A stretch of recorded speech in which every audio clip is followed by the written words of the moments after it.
الحمد لله رب العالمين والصلاة والسلام على سيد الأنبياء والمرسلين وعلى آله وأصحابه وأهل بيته وأزواجه وذرياته أجمعين ومن تبعهم بإحسان ودعا بدعوتهم إلى يوم الدين.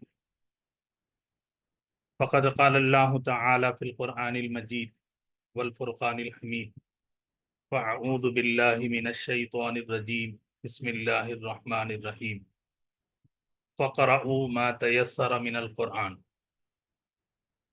صدق الله وصدق رسوله النبي الكريم ونحن على ذلك لمن الشاهدين والشاكرين والحمد لله رب العالمين.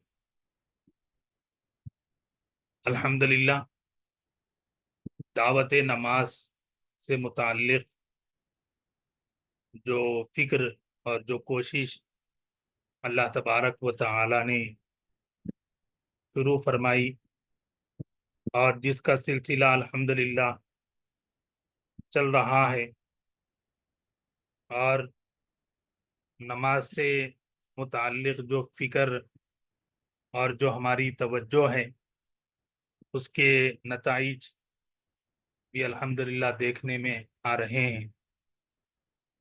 ہمارے ساتھیوں نے مجھے اطلاع دی، مجھے بتایا کہ یہ ایک مبارک اور بہت مفید اور ضروری موضوع ہے جس کی طرف اللہ تبارک و تعالی نے ہماری توجہ فرمائی کہ نماز کا حکم دینا اور نماز کو قائم کرنا یہ مسلمان کے لیے ضروری ہے، اور وہیں پر نماز کو سیکھ کر پڑھنا، کہ نماز کے مسائل سے واقف ہو کر پڑھنا، مسائل کی جانکاری حاصل کرنا، فرائض اور واجبات، تو یہ ضروری ہیں کہ فرض ہم کو معلوم ہو، واجب ہم کو معلوم ہو کہ کس عمل کا درجہ کیا ہے، تو اس سے ہماری عبادت کہ جو اللہ تبارک و تعالی اور اس کے رسول صلی اللہ علیہ وسلم کے طریقے کے مطابق ہوتی ہے۔ تو اس سلسلے میں مسائل کے سلسلے میں الحمدللہ جو سلسلہ چل رہا ہے نو یور نماز، نماز سیکھ کر پڑھیں، جو بکلیٹ ہے وہ تو الحمدللہ پہنچائی جا رہی ہے، آپ حضرات اس میں حصہ بھی لے رہے ہیں، اور جیسا کہ مشورہ آیا تھا تو اب وہ تیلگو میں بھی کام الحمدللہ ہمارے بزرگ دوست محترم جناب الحاج محمد نواب صاحب نے تیلگو میں بھی اس کو مکمل کر دیا ہے، اور جو ہفتہ واری ہماری یہ کلاس ہو رہی ہے کہ آؤ نماز سمجھ کر پڑھیں، کہ نماز کو سمجھنے کی کوشش، اذکار نماز کو اور اس کی دعاؤں کو، اس کی تسبیحات کو جاننے اور سمجھنے کی ایک فکر اور ایک جستجو یہ شروع ہوئی ہے اور کی جا رہی ہے، اور اس کے بھی نتائج الحمدللہ ہمارے دوست احباب کی جو اطلاعات ہیں اور ان کے جو تاثرات ہیں کہ الحمدللہ اس سے بھی فائدہ ہو رہا ہے، اور الحمدللہ پچھلی 2 کلاسز میں تکبیر تحریمہ، پھر اس کے بعد ثنا، تعوذ، تسمیہ اور سورۃ الفاتحہ کی لفظی ترجمہ اور اس کے مختصر معانی اور مطالب ہمارے سامنے آئے ہیں۔ آج ہماری یہ جو تیسری کلاس ہے، اس میں ہم لوگ جو ہے سورہ فاتحہ کے بعد ضم سورہ، تو ہمارے یہاں جو ٹرمینالوجیز استعمال ہوتی ہیں تو وہ بھی سمجھنا ضروری ہے، اور ہماری جو ینگ جنریشن ہے اس کو بھی سمجھانا ضروری ہے. تو کیونکہ یہ ٹرمینالوجیز عربی میں ہیں تو اس کے جو ہے پراپر اس کو جو ہے سمجھنا ضروری ہے کہ سورۃ الفاتحہ کے بعد ضم سورہ کا مطلب کہ ایک قرآن مجید کی آیت کریمہ تلاوت کی جائے. اور جیسا کہ ابھی میں نے خطبے میں آپ حضرات کے سامنے سورۃ المزمل کی آیت کریمہ تلاوت کی ہے کہ جس میں اللہ تبارک و تعالی نے رسول اللہ صلی اللہ علیہ وسلم سے فرمایا ہے، اور یہ آپ کی یہاں اسکرین پر بھی یہ موجود ہیں.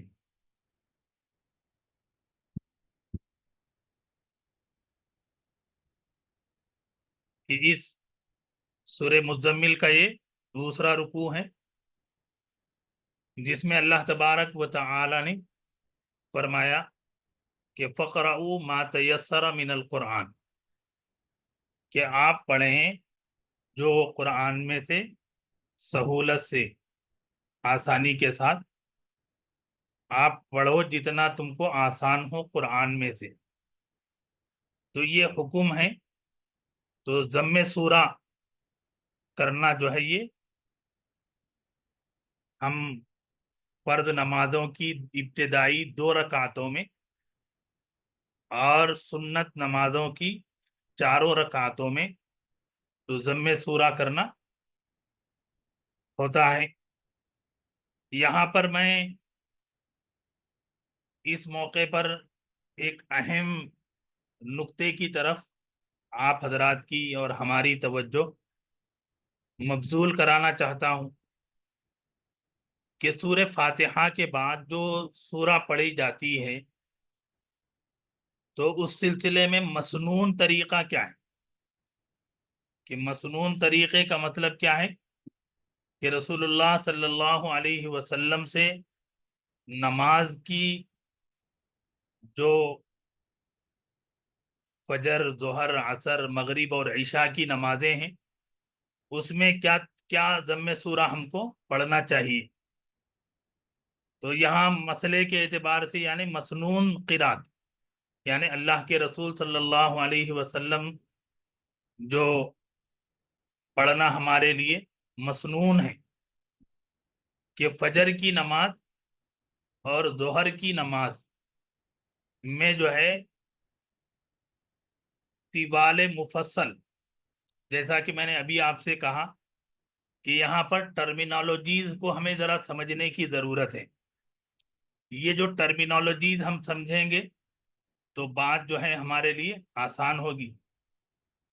تو ایک فجر کی نماز اور دوسری ظہر کی نماز ہے تو اس میں جو ہے طوال مفصل پڑھنا ہے.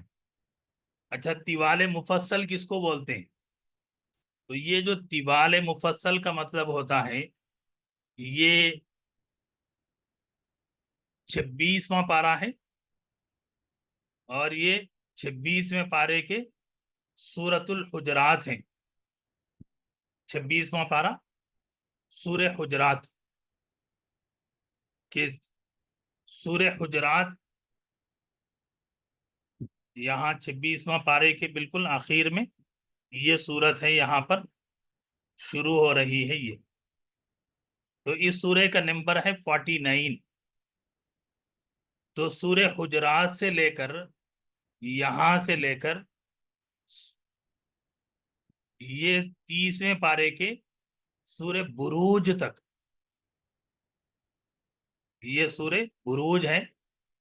سورہ نمبر 49 سے لے کر سورہ نمبر 85 تک سورہ فاتحہ کے بعد طوال مفصل میں سے پڑھنا چاہیے سورہ بروج تک. اب ظہر اور فجر کی نماز کا مسئلہ ہو گیا، اور دوسری نماز ہے عصر اور عشاء.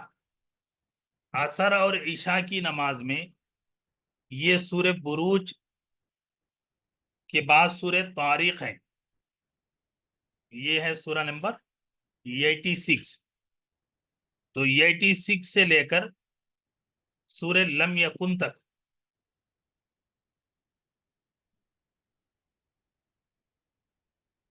یہ ہے سورہ 86 سے لے کر 98 تک. تو یہ مسنون قرات ہیں عصر اور عشاء کی نماز میں. اب مغرب کی نماز ہماری بچ جاتی ہے، تو مغرب کی نماز میں جو ہے یہاں سورۃ الزلزال، یہاں پر یہ سورۃ الزلزال سے لے کر سورۃ الناس تک پڑھنا، یہ مسنون قرات ہیں. یہ جو میں تھوڑی سی میں نے آپ کو یہ ٹرمینالوجیز یوز کیا، اس سے ایک اہم چیز کی طرف میں ہماری توجہ کروانا چاہتا ہوں. وہ توجہ یہ ہے کہ یہ قرآن مجید یعنی ضم سورہ، سورہ فاتحہ کے بعد ضم سورہ پڑھنا چاہیے.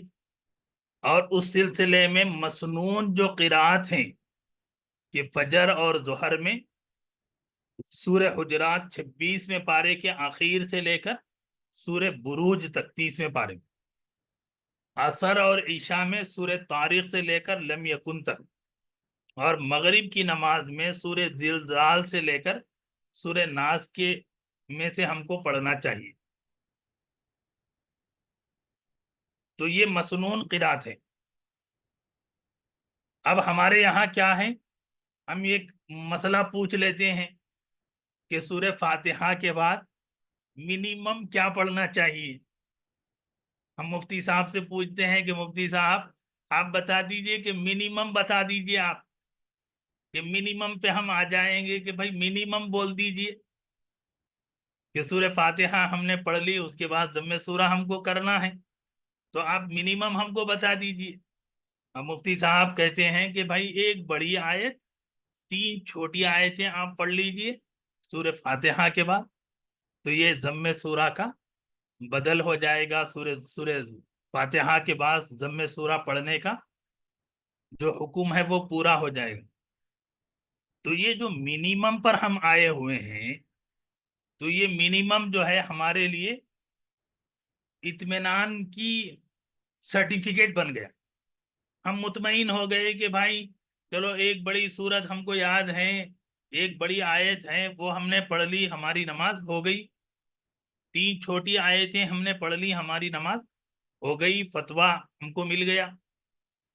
یہ جو مسنون قرات ہیں، یہ جو اللہ کے نبی علیہ السلام کے متعلق، اور کل ہی کا ہمارا درس قرآن ہوا ہے سورۃ الاعلیٰ کا، کہ سورۃ الاعلیٰ کی تفسیر میں ہم نے سنا کہ رسول اللہ صلی اللہ علیہ وسلم جمعہ کی نماز اور عیدین کی نماز اور واجب الوتر کی پہلی رکعت میں سورۃ الاعلیٰ اللہ کے نبی صلی اللہ علیہ وسلم تلاوت فرماتے تھے. تو یہاں پر یہ جو منیمم کا ہمارا جو کانسیپٹ ہے نا، منیمم کا جو ہمارا مائنڈ سیٹ اپ ہے، وہ ہمارے لیے بڑا نقصان دہ ہے. وہ نقصان دہ کیوں ہیں؟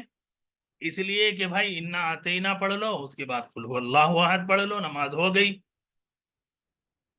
یہ جو اللہ کے نبی علیہ السلام کی مسنون قرات ہے، یہ کن کے لیے ہے؟ کیا وہ جو حافظ قرآن ہیں، جو مسجد کے امام ہیں، صرف ان کے لیے؟ کیا ہمارے لیے نہیں ہے؟ تو میں نے کہا نا کہ یہ جو تھوڑی سی ٹرمینالوجی میں نے آپ کے سامنے رکھی ہے، کہ اس کے اندر یہ دعوت ہے کہ سورہ فاتحہ کے بعد ہم جو ضم سورہ کرتے ہیں، وہ ضم سورہ میکزیمم ہو. سورہ فاتحہ کے بعد ہم بڑی سورت پڑھیں کہ امام کے پیچھے ہیں، ہم تو مقتدی ہیں، ہم تو فالو کر رہے ہیں، لیکن ہماری نماز چھوٹ گئی. ہوتا ہے ایسا کہ ہماری نماز چھوٹ گئی، تو اب ہم فجر کی نماز ہم اپنی پڑھ رہے ہیں، ظہر کی ہم پڑھ رہے ہیں، عصر کی ہم پڑھ رہے ہیں، عشاء کی ہم پڑھ رہے ہیں۔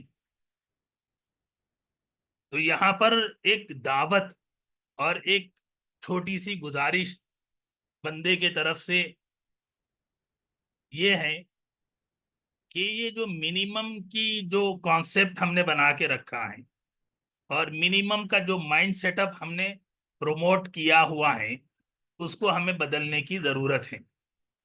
کیوں؟ اس لیے کہ دیکھیے کہ یہ پورا قرآن مجید نماز میں پڑھنے کے لیے اترا ہے، کہ نماز جیسے کیا کہتے ہیں کہ تراویح میں ہم مکمل قرآن مجید سنتے ہیں، تو قرآن مجید اور نماز یہ دونوں ایک ساتھ جڑے ہوئے ہیں۔ قرآن مجید کے بارے میں آپ 15ویں پارے میں پڑھیے کہ اللہ تبارک و تعالی نے فرمایا ان قرآن الفجر کان مشہودا، کہ فجر کی نماز میں جو قرآن پڑھا جاتا ہے اس وقت فرشتے حاضر ہوتے ہیں، تو فرشتے جو ہے وہ سنتے ہیں۔ تو یہاں پر ایک چھوٹی سی گزارش، ایک چھوٹی سی درخواست بندہ یہ کرتا ہے کہ ہم قرآن مجید کو زیادہ سے زیادہ یاد کریں، زیادہ سے زیادہ صورتیں ہم کو یاد ہوں، قرآن مجید کی جتنی صورتیں ہم کو یاد ہیں ان کو ہم نماز میں پڑھنے کا اہتمام کریں۔ کیوں؟ اس لیے کہ رسول اللہ صلی اللہ علیہ وسلم صحابہ کو جو تعلیم دیتے تھے وہ نماز میں اللہ کے نبی علیہ الصلاۃ والسلام قرآن مجید کی تلاوت فرماتے تھے۔ صحابہ کرام کو معلوم ہوتا تھا کہ یہ سورت ہے، یہ اتری ہے، پھر اللہ کے رسول اس کو ڈکٹیٹ بھی فرماتے تھے۔ تو یہاں پر فجر کی اور ظہر کی، عصر کی اور عشاء کی اور مغرب کی نماز کی جو مسنون قرات ہیں کہ اتنا لمبا ہم کو پڑھنا چاہیے۔ تو اب ہم چلتے ہیں کہ سورہ فاتحہ کے بعد جو ہم ضم سورہ کرتے ہیں تو مغرب میں منیمم کہاں سے کہاں تک پڑھنا چاہیے کہ وہ ہے سورۃ الزلزال۔ سورۃ الزلزال سے ہم کو سورۃ الناس تک کے سورتوں میں سے کوئی سورت پڑھنی چاہیے۔ اور الحمدللہ مسلمانوں کے اندر قرآن سے محبت اور قرآن سے عشق اس حد تک ہے کہ ایک مسلمان کو سورہ رحمان یاد ہوتا ہے، سورہ یاسین یاد ہوتا ہے، سورہ واقعہ یاد ہوتا ہے، سورہ کہف یاد ہوتا ہے، سورہ بقرہ کی سورہ بقرہ کا آخری رکوع یاد رہتا ہے، آیت الکرسی والا رکوع یاد رہتا ہے، سورۃ الملک یاد رہتا ہے۔ یہ بڑے قابل، یہ خوش نصیب ہیں کہ جو قرآن مجید کو جو ہے یاد کرتے ہیں۔ کہ ہم سب کو حافظ قرآن بنائیں کہ یہ سعادت کی بات ہے، کہ ہم حافظ قرآن بنائیں، یہ سعادت کی بات ہے۔ اور جس کو جتنا زیادہ قرآن یاد ہو یہ بھی بڑی سعادت کی بات ہے کہ اللہ کے نبی علیہ الصلاۃ والسلام کے نزدیک ان لوگوں کا بڑا مقام تھا، ان کی جو ہے بڑی عزت ہوتی تھی جو زیادہ حافظ قرآن ہوتے تھے، قرآن کو جو زیادہ یاد کرتے تھے۔ تو یہاں پر ہمارے پاس عام طور پر جو منیمم کا جو کانسیپٹ چلا ہے تو اس کی وجہ سے کیا ہو گیا کہ آخری کی 10 صورتیں وہ اس کے اوپر ہم اکتفا کرتے ہیں، اور ہم کو اس کا تجربہ ہوتا ہے کب؟ رمضان المبارک میں قرآن مجید کی تراویح میں تکمیل کے بعد اب جو تراویح پڑھی جاتی ہے 20 رکعت، تو اس کے اندر سورہ فیل سے شروع کرتے ہیں کہ بھائی سورہ فیل سے پڑھو، 10 صورتیں ہیں، 10 مل کے 20، یعنی 2 مرتبہ سورہ فیل سے ہو جائے گی، تراویح مکمل ہو جائے گی۔ تو یہ جو ہمارے پاس ایک مزاج چل پڑا ہے تو اس کے اندر جو ہے ہم کو تبدیلی لانے کی ضرورت ہے کہ قرآن مجید جتنا زیادہ ہم کو یاد ہو، جتنا زیادہ ہمارے سینے میں قرآن محفوظ ہو، یہ ہمارے لیے برکت کی، سعادت کی، خوش نصیبی کی بات ہے۔ کہ اللہ کے نبی علیہ الصلاۃ والسلام نے فرمایا کہ وہ دل جس کے اندر قرآن محفوظ نہ ہو وہ ویرانہ ہے۔ تو اس لیے اس موقع پر یہ تھوڑی سی ذرا تفصیل میں نے کر دی ہے، اور چونکہ جو منیمم کا جو ہمارا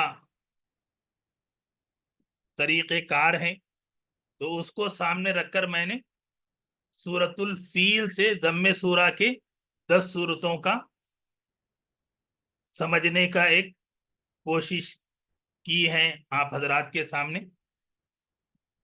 اللہ تبارک و تعالی سے دعا ہے کہ مولا تعالی بولنے والے کو، سننے والوں کو، سب کو عمل کی توفیق عطا فرمائیں۔ اللہ تبارک و تعالی قرآن سے ہمارے سینوں کو منور فرمائیں۔ تو یہ جو آخری 10 صورتیں ہیں، ان صورتوں کا ہم جو ہے لفظی ترجمہ اور اس کو مختصر تشریح کے ساتھ ہم سمجھنے کی کوشش کریں گے کہ سورۃ الفیل یہ قرآن مجید کی 105ویں سورہ ہے، اور سورۃ الفیل اس کا نام رکھا گیا ہے پہلی ہی آیت کریمہ سے، اور جس کا لفظی ترجمہ ہم اس کے اوپر توجہ کریں گے تاکہ ہم جو ضم سورہ ہم پڑھتے ہیں اور قرآن مجید کی جو تلاوت ہم کرتے ہیں تو اس کو ہم بہتر طور پر سمجھ سکیں۔ اعوذ باللہ من الشیطان الرجیم، بسم اللہ الرحمن الرحیم۔ الم تر کیف فعل ربک باصحاب الفیل الم یجعل کیدہم فی تضلیل وارسل علیہم طیرا ابابیل ترمیہم بحجارۃ من سجیل فجعلہم کعصف مأکول۔ صدق اللہ العظیم۔ بسم اللہ الرحمن الرحیم۔ علم کیا نہیں، ترا آپ نے دیکھا۔ اب یہاں پر لفظ لفظ کا ترجمہ ہم کرتے چلیں، اور میں نے وہ جو ہماری 2 کلاسز ہیں اس کا اپروچ بدل کر قرآن مجید ہی کو سامنے رکھا ہے تاکہ ہمارے ساتھی اس طرح تھوڑی تھوڑی کوشش کریں قرآن مجید کو سامنے رکھ کر، تو انشاءاللہ العزیز بڑی کیفیت ہوگی، بڑی نورانیت ہوگی، بڑا انڈرسٹینڈنگ ہوگی۔ کیا، لم نہیں، ترا آپ نے دیکھا۔ لم ترا آپ نے نہیں دیکھا، علم ترا کیا آپ نے نہیں دیکھا، کیفا کیسے، فعل کیا، ربو کا آپ کے رب نے، بی مانے ساتھ، اصحاب مانے والے، الفیل ہاتھی۔ تو اب یہاں پر پورا یہ جملہ بن جائے گا بی اصحاب الفیل، ہاتھی والوں کے ساتھ۔ علم ترى کیف فعل ربک بی اصحاب الفیل، کیا آپ نے نہیں دیکھا، کیا حشر کیا آپ کے رب نے ہاتھی والوں کے ساتھ۔ علم کیا نہیں، یجعل کر دیا۔ اب یہاں پر لم یجعل اور پہلی ہی آیت کریمہ میں لم ترا، یہ 2 الفاظ آ رہے ہیں، تو ہم کو جو ہے تھوڑا سا ذہن لگائیں گے تو بات سمجھ میں آئے گی کہ اللہ تبارک و تعالی یہاں فرما رہے ہیں لم ترا، کہ یہاں پر لم آیا اور پھر لم یجعل آیا۔ علم یجعل کیا نہیں کر دیا، کیدہم ان کا داؤ فی تضلیل گمراہی میں، کیا اس نے یعنی اللہ تعالی نے ان کی تمام تدبیروں کو بیکار نہیں کر دیا، وَأَرْسَلَ اور ارسلہ اور اس نے بھیجا، اللہ تبارک و تعالی نے بھیجا، علیہم ان پر، طیرن پرندے، ابابیل جھنڈ کے جھنڈ، اور اللہ نے ان کے اوپر بھیجے پرندے جھنڈ کے جھنڈ۔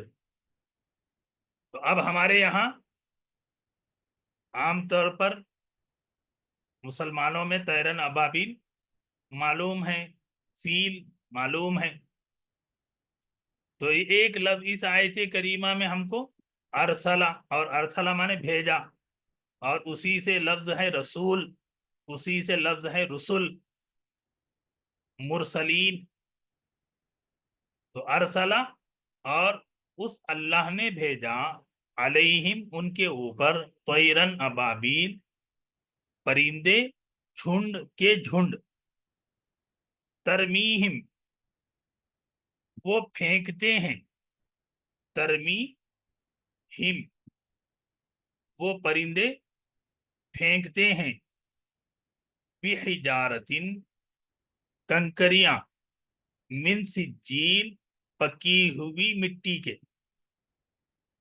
حجارتن کنکری ہے، سجیل پکی ہوئی مٹی کی، تو وہ جھنڈ کے جھنڈ فرشتے، جھنڈ کے جھنڈ پرندے ان پر پھینکتے ہیں پکی ہوئی مٹی کی کنکریاں، فا تو چنانچہ جعلا بنا دیا، ہم ان کو، کا طرح، عصفن بھوسا، معقول کھائے ہوئے، فجعلہم تو بنا دیا، ہم ان کو، کا کی طرح، عصفن بھوسا، معقول کھایا ہوا۔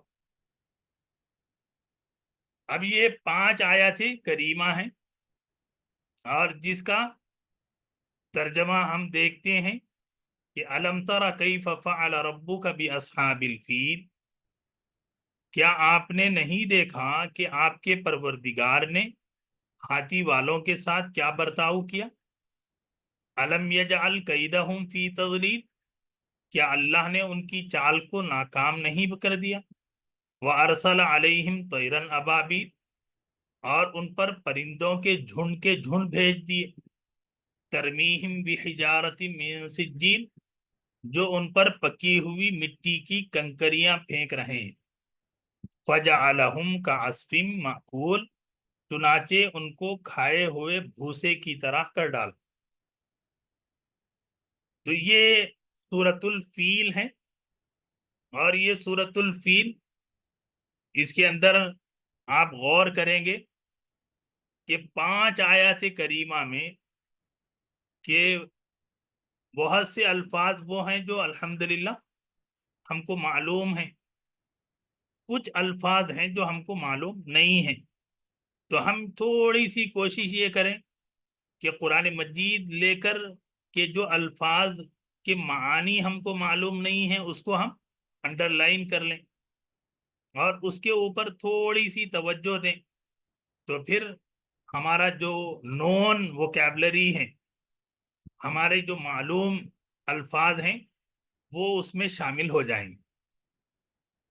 یہ سورۃ الفیل جس کا لفظ بلفظ ترجمہ اور اس کو سمجھنے کی ہم نے کوشش کی ہے، یہاں اس سورت سے متعلق 2-3 باتیں ہمارے ذہن میں رہیں کہ اللہ تبارک و تعالی نے یہاں پر رسول اللہ صلی اللہ علیہ وسلم کو مخاطب فرمایا کہ آپ نے نہیں دیکھا کہ اللہ تبارک و تعالی نے کیا انجام کر دیا ہاتھی والوں کا۔ بڑا تفصیلی واقعہ ہے، میں مختصر اس کا خلاصہ پیش کرتا ہوں کہ حبشہ کی ایک حکومت تھی جو یمن میں قائم ہوئی، اور یمن میں عیسائیت کو پروموٹ کرنے کے لیے ابرہ ایک بادشاہ یا گورنر جو بھی تھا، اس نے ایک چرچ بنایا کہ کرسچینٹی کو پروموٹ کریں، عیسائیت کو پروموٹ کریں، اور لوگ جو ہیں وہ اس کو احترام اس کا کریں، اس کے وہ بڑا عالیشان وہ چرچ بنائے، اور اس کی خواہش یہ تھی کہ کعبۃ اللہ مکہ مکرمہ میں ہیں تو وہاں لوگ حج کے لیے عمرے کے لیے جاتے ہیں، تو لوگ یہاں آئیں، اس کا بھی احترام ہو۔ لیکن کسی عرب نے وہاں جا کر غلاظت کر دی، اور پھر حبشہ وہ یمن کا جو بادشاہ ہے ابرہ، اس نے لوگوں کو بھیجا کہ جو لوگ یہ جرم کیے ہیں، یہ جو کام کیے ہیں، تو ان کا جو ہے بدلہ لیا جائے۔ تو پھر وہ ارادے سے یمن سے آتا ہے مکہ مکرمہ، اور پھر اس سے پہلے طائف پہنچتا ہے، پھر وہاں وہ رہتا ہے، اور پھر وہاں رہ کر وہ مکے کے لوگوں کو پیغام بھیجتا ہے کہ وہ کعبے کو نعوذ باللہ گرانے کے لیے آیا ہے، اور وہیں پر وہ مکے والوں کی جانور جو ہے وہ گرفتار کر لیتا ہے، اور آدمی کو بھیجتا ہے کہ جا کر مکے کے سردار کو بلا کر لاؤ۔ حضرت عبد المطلب جو ہے وہ اس وقت سردار تھے، لوگوں نے کہا کہ آپ جائیے بات کریے، تو حضرت عبد المطلب بطور سردار وہاں ابرہ کے پاس پہنچے، تو ابرہ سے انہوں نے کہا کہ میرے 200 اونٹ جو ہیں تمہارے لوگوں نے گرفتار کر لیا ہے، وہ مجھے واپس کر دو۔ تو ابرہ نے کہا کہ تم اپنی قوم کے سردار ہو، تو میں یہ سمجھتا تھا کہ تم آئے ہو تو جو ہے میرا ارادہ تم کو معلوم ہے کہ تم اس سلسلے میں بات کرو گے۔ تو حضرت عبد المطلب نے کہا کہ کعبے کا رب ہے، وہ اپنے کعبے کی حفاظت کرے گا، میں اونٹ کا مالک ہوں، مجھے اپنے اونٹ چاہیے، کہ جو رب کعبہ ہے وہ کعبے کی حفاظت کرے گا۔ تو یہاں حضرت عبد المطلب نے جب دیکھا کہ وہ یہ ٹھان کر آیا ہوا ہے، تو حضرت عبد المطلب واپس آئے اور مکے والوں سے کہا کہ یہ کعبۃ اللہ کو گرانا اور کعبۃ اللہ کو منہدم کرنے کا ارادہ کرنا یہ بڑا جرم ہے، کہ تم یہاں سے چلو مکہ خالی کر دو۔ تو پھر اللہ تبارک و تعالی نے اپنے گھر کی حفاظت فرمائی، اور اللہ تبارک و تعالی نے ابرہ اور اس کے لشکر کو اور اس کی فوج کو، یہاں چونکہ اصحاب الفیل کے ہاتھی، کہ وہ ابرہ جو آیا تھا اس کے اندر ایک سامنے جو ہے دستہ ہاتھیوں کا تھا، تو یہ اللہ تبارک و تعالی کا معجزہ ظاہر ہوا کہ جھنڈ کے جھنڈ پرندے آئے، اور اپنے چونچوں میں، اپنے پاؤں میں وہ پکی ہوئی مٹی کی کنکریاں تھیں، اور انہوں نے اس لشکر پر گرایا، اور پھر وہ سارا لشکر تباہ و برباد ہو گئے۔ تو اللہ تبارک و تعالی نے کعبۃ اللہ کی حفاظت فرمائی، کعبۃ اللہ کو جو غلط ارادے سے آیا تھا اللہ نے اس کو عبرت بنا دیا، اس کی فوج کو عبرت بنا دیا، اور مکہ المکرمہ میں اور پھر یمن تک واپس یہ لوگ کچھ بچ کر پہنچے، تو یمن تک ہیبت اور جلال اور کعبۃ اللہ کی عظمت جو ہے لوگوں کے دلوں پر بیٹھ گئی۔ تو یہ سورۃ الفیل کا یہ مختصر میں نے واقعہ آپ کے سامنے پیش کیا۔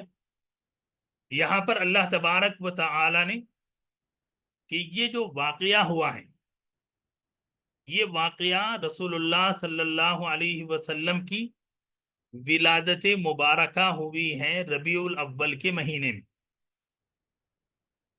ربیع الاول کے مہینے میں رسول اللہ صلی اللہ علیہ وسلم کی ولادت مبارکہ ہوئی، اس سے 2 مہینے پہلے کا واقعہ ہے صرف،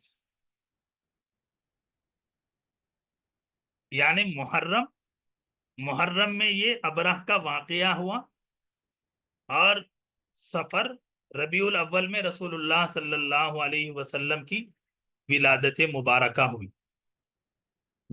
تو یہ واقعہ کہ رسول اللہ صلی اللہ علیہ وسلم کی ولادت مبارکہ سے پہلے اللہ تبارک و تعالی نے کعبے کی حفاظت فرمائی، اللہ تبارک و تعالی نے کعبۃ اللہ کی عظمت اور کعبۃ اللہ کے مقام کو جو ہے دنیا کے سامنے بتلائے۔ دوسری چیز جو عام طور پر ہمارے پاس ایک غلط فہمی ہے، مس انڈرسٹینڈنگ ہے، کہ وہ مس انڈرسٹینڈنگ یہ ہے کہ عام طور پر ہمارے پاس ہم لوگ سمجھتے ہیں کہ طیرن ابابیل جو ہے وہ پرندوں کے نام ہیں، یا پھر ابابیل جو ہے ہمارے پاس پرندوں کے نام ہیں، جبکہ یہ قرآن مجید کی آیت کریمہ کہ طیرن ابابیل کہ وہ پرندے تھے جھنڈ کے جھنڈ، تو یہاں پر وہ پرندوں کا نام نہیں ہے کہ ابابیل ہمارے پاس لوگ چل پڑا ہے تو لوگ سمجھتے ہیں۔ تو یہ 1-2 باتیں میں نے اس نیت سے پیش کی کہ ہمارا ذہن، ہمارا جو قرآن کو سمجھنے کی کوشش ہے، اس کے اندر ہم قرآن سے قریب ہوں، اس سے جو ہے ہم برکت حاصل کریں، اس سے ہم اپنے دل و دماغ کو روشن کریں، اپنے ایمان کو تازہ کریں، اور اپنے عملی زندگی میں اس کا مظاہرہ کریں۔ انشاءاللہ العزیز یہ سلسلہ آئندہ جمعہ بھی انشاءاللہ ہم لوگ اللہ سے دعا کرتے ہیں کہ انشاءاللہ جاری رہے، تو ایک ایک سورت اللہ تبارک و تعالیٰ کے فضل سے انشاءاللہ ہم لوگ آگے بڑھیں۔ جی ہمارے کوئی ساتھی کوئی سوال ہو تو بتائیں۔ جی مفتی صاحب، قاعدہ کے معنی کیا ہے سر؟ جی قاعدہ قاعدہم قیدہم، ان جی کی قیدہم ان کی چال، ان کی اچھا جی سازش۔ جی جی جی جزاک اللہ خیر۔ السلام علیکم۔ وعلیکم السلام ورحمۃ اللہ وبرکاتہ۔ یہ قرآن کی جو 114 صورتیں ہیں، اس کو سورہ ہی کہنا چاہیے، یہ سورت بھی کہہ سکتے ہیں؟ 114 صورتیں ہیں نا، جی تو اگر ہم ایک کہیں گے تو سورت ہو گئی، جی تو سورے ہم اردو میں بولتے ہیں۔ جی نہیں، مثال کے طور پہ اب سورت فیل بول کے بول سکتے ہیں نا؟ ہاں سورہ فیل بول سکتے ہیں۔ سورہ فیل بولنا یا سورت فیل بولنا؟ اگر ہم سورہ فیل بولیں تو یہ اردو ہو جائے گا سورہ فیل، جی جی اور عربی ہو جائے گا سورت فیل۔ اچھا، سورت فیل، ٹھیک ٹھیک، جزاک اللہ۔ السلام علیکم ورحمۃ اللہ وبرکاتہ۔ وعلیکم السلام ورحمۃ اللہ وبرکاتہ۔ مفتی صاحب، یہ صورتیں جو نماز میں پڑھتے ہیں تو کنٹینیو وہی مخرج کر لینا نہیں ہے؟ نہیں مفتی صاحب، ہاں، اس کے اندر سے کہیں سے ہم پڑھ لیں، جی کہیں سے نہیں، کوئی صورت ہم پڑھ مطلب لیں۔ اب وہ فجر میں جو ہے نا سورہ کافرون اور اخلاص پڑھتے ہیں تقریباً، مطلب کنٹینیو وہی مخرج کر لینا ایسا نہیں ہے؟ نہیں مفتی صاحب؟ نہیں، قرآن مجید کو مختلف جگہوں سے پڑھنا چاہیے۔ جی جزاک اللہ مفتی صاحب۔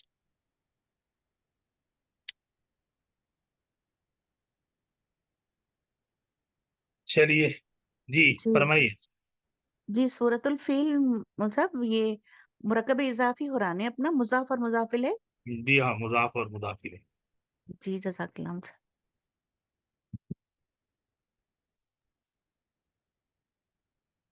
الحمد للہ رب العالمین. اللہم صلی علی محمد وعلی آل محمد کما صلیت علی ابراہیم وعلی آل ابراہیم انک حمید مجید.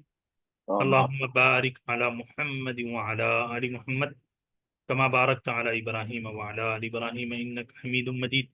ربنا آتینا فی الدنیا حسنہ وفی الآخرۃ حسنہ وقنا عذاب النار.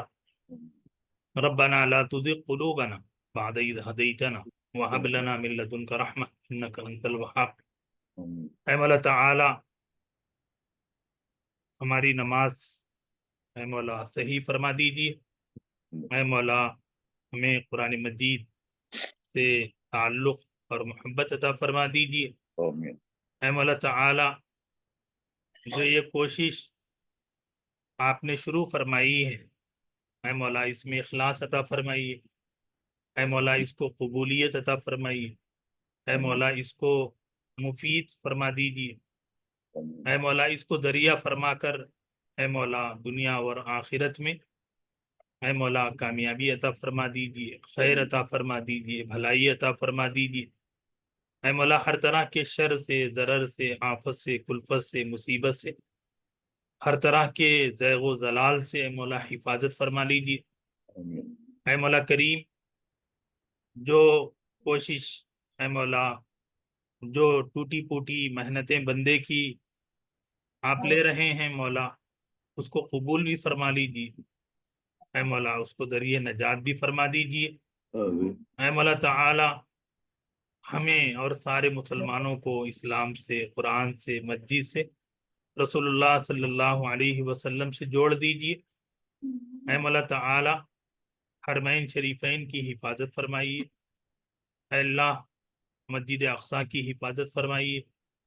اے مولا تعالی فلسطینی، غزہ، رفح، لبنان، یمن کے مسلمانوں کی اے مولا غیب سے مدد فرمائیے.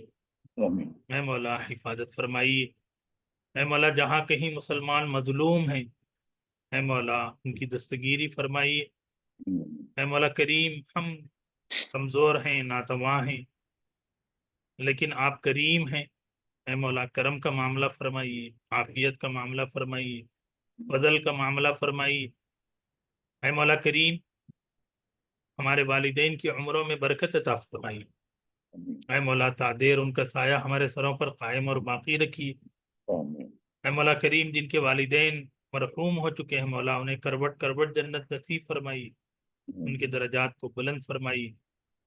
اے مولا ہماری اولاد کو، ہماری بیوی بچیوں کو اے مولا ہماری آنکھوں کی ٹھنڈک فرما دیجیے. اے مولا کریم ہندوستانی مسلمانوں کی حفاظت فرمائیے. ہندوستانی مسلمانوں کی جان کی، جائیداد کی، آبرو کی، عزت کی، مسجدوں، مدرسوں، خانقاہوں، دینی تحریکوں کی حفاظت فرمائیے. اے مولا کریم ہر چیز کے خزانے آپ کے ہاتھ میں ہیں. اے مولا کریم آپ نواز دیں تو کوئی آپ کو پوچھنے والا نہیں ہے. اے مولا اگر آپ روک لیں تو کوئی آپ سے دلانے والا نہیں ہے. اے مولا کریم ہماری جائز ضرورتوں کو، جائز دعاؤں کو محض اپنے فضل سے، اپنے کرم سے اے مولا مکمل فرمائیے. اے مولا ہم بیماروں کو، ہمارے بیماروں کو، امت مسلمہ کی بیماروں کو صحت و شفا عطا فرمائیے. اے مولا دانیہ سحر اور دیگر جو احباب حضرات اور خواتین نے دعاؤں کے لیے کہا ہے مولا ان سب کے حق میں ان کی جائز دعاؤں کو قبول فرمائیے. اے مولا تعالی اس میں جو کمی، کوتاہی، جو غلطی ہو اے مولا اس کو معاف فرما دیجیے. اے مولا جو مانگا ہے مولا کریم وہ بھی عطا فرمائیے. اے مولا کریم جو مانگنے سے رہ گیا ہے وہ بھی عطا فرما دیجیے. اللہم انا نسألک من خیر ما سألک منہ نبیک ورسولک وحبیبک محمد صلی اللہ علیہ وسلم ونعوذ بک من شر ما استعاذ منہ نبیک ورسولک وحبیبک محمد صلی اللہ علیہ وسلم وانت المستعان وعليك البلاغ ولا حول ولا قوة إلا بالله ولا حول ولا قوة إلا بالله ولا حول ولا قوة إلا بالله العلي العظيم برحمتك يا أرحم الراحمين والحمد لله. السلام علیکم. وعلیکم السلام ورحمۃ اللہ. یہ اوقاف کا جو بل لے کے آئے تھے وہ بل پارلیمنٹ میں وہ رد ہو جانا، اس کے لیے بھی خاص طور پہ دعا فرمائیے. جی ضرور ضرور. اللہ جو ہے اس بل کو ناکام فرمائے. آمین. آمین.